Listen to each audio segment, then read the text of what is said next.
अस्सलामुअलैकुम। Hello friends. ज़िंदगी के कुछ ख्वाब होते हैं जो थोड़ा लेट पूरे होते हैं, जैसे कि एक माँ बनने का सपना। आज के टाइम में करियर, इंडिपेंडेंस और लाइफ गोल्स के बीच मदरहुड थोड़ा डिले होना कॉमन बात हो गई है। लेकिन जब प्रेगनेंसी 35 के बाद होती है, उसे कहते हैं एल्डरली प्रेगनेंसी। यहाँ से शुरू होती है एक जर्नी जो मिरेकल भी है और मेडिकल चैलेंज भी। क्या 35 के बाद प्रेगनेंसी सेफ होती है? क्या फर्टिलिटी सच में कम हो जाती है? और सबसे बड़ा सवाल, क्या लेट मदरहुड एक रिस्क है या ब्लेसिंग इन डिस्गाइज?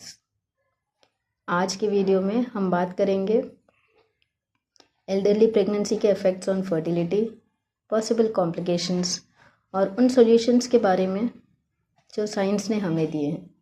तो अगर आप भी 30s या 40s में मदरहुड प्लान कर रही हैं तो इस वीडियो को एंड तक ज़रूर देखिए। मेडिकल टर्म्स में जब एक वुमन 35 के या उसके आगे के एज में कंसीव करती हैं, उसे कहते हैं एल्डरली प्रेगनेंसी या एडवांस्ड मैटरनल एज प्रेगनेंसी। यानी ये कोई रेयर चीज़ नहीं है। आज के मॉडर्न ज़माने में करियर, लाइफस्टाइल और मेडिकल ऑप्शंस या कोई भी पर्सनल रीजंस की वजह से कई वुमेन लेट प्रेगनेंसी चूज़ कर रही हैं। लेकिन एज के साथ बॉडी के अंदर कुछ नेचुरल चेंजेस होते हैं जो प्रेगनेंसी को थोड़ा चैलेंजिंग बना देती है। बात करते हैं फर्टिलिटी पर एज के इफ़ेक्ट्स। एक वुमेन के पास एक फिक्स्ड नंबर ऑफ एग्स होते हैं जब वो पैदा होती है। टाइम के साथ साथ एग्स की क्वांटिटी और क्वालिटी दोनों कम होने लगती है। 35 के बाद एग्स में क्रोमोसोमल चेंजेस, एबनॉर्मलिटीज़ बढ़ने लगती है, जिससे कि कंसीव करने में मुश्किलात आ सकती हैं। फर्टिलिटी के कुछ मेन इफ़ेक्ट्स हैं, जैसे कि एग काउंट कम होना, लो ओवेरियन रिजर्व या hormonal imbalance, irregular ovulation, time पे ओव्यूलेशन ना होना, इंक्रीज्ड रिस्क ऑफ मिसकैरेज। लेकिन टेंशन लेने की ज़रूरत नहीं है। आज के टाइम में IVF, एग फ्रीजिंग और डोनर एग जैसे ऑप्शंस ने मदरहुड को पॉसिबल बनाया है, चाहे एज 40 के ऊपर भी क्यों ना हो।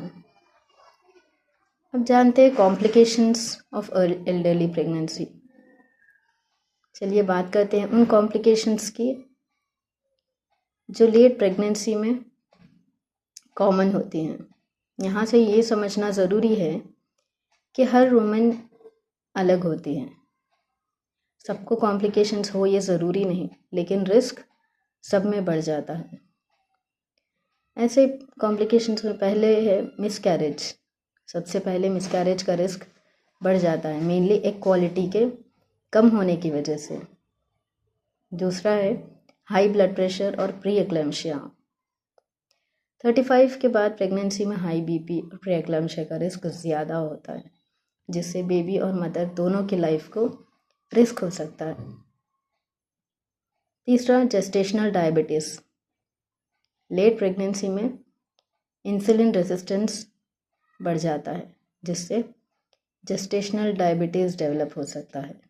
इससे बेबी का वेट ज़्यादा होना, नॉर्मल डिलीवरी का मुश्किल होना यानी caesarean delivery, C section, pre term delivery, premature rupture of membranes, time से पहले वाटर लीक हो जाना, ये सब कॉम्प्लिकेशंस हो सकती हैं। इसके अलावा क्रोमोसोमल या जेनेटिक प्रॉब्लम्स भी बच्चे में हो सकते हैं, जैसे कि डाउन सिंड्रोम के चांसेस 30 के बाद ज़्यादा बढ़ जाते हैं। 40 के बाद ये रिस्क और ज़्यादा होता है। प्री टर्म डिलीवरी और सी सेक्शंस एल्डरली मदर्स में कॉमन है। इसके अलावा प्लेसेंटा में भी प्रॉब्लम्स हो सकती हैं, जैसे कि प्लेसेंटा प्रीविया, जैसे प्लेसेंटा नीचे आना, प्लेसेंटा अब्रप्शिया, प्लेसेंटा का अलग हो जाना, जैसे इश्यूज़ भी एल्डरली प्रेगनेंसी में कॉमन होते हैं। ये तो हमने बात की कॉम्प्लिकेशंस की, लेकिन अब इसे मैनेज कैसे करें? How to manage elderly pregnancy. अब सवाल ये है, अगर आप लेट कंसीव कर रहे हैं तो कैसे अपने और बेबी का ख़ास ख्याल रखें। कुछ सिंपल टिप्स सबसे पहले तो अपने गायने को रेगुलर चेकअप्स बताइए।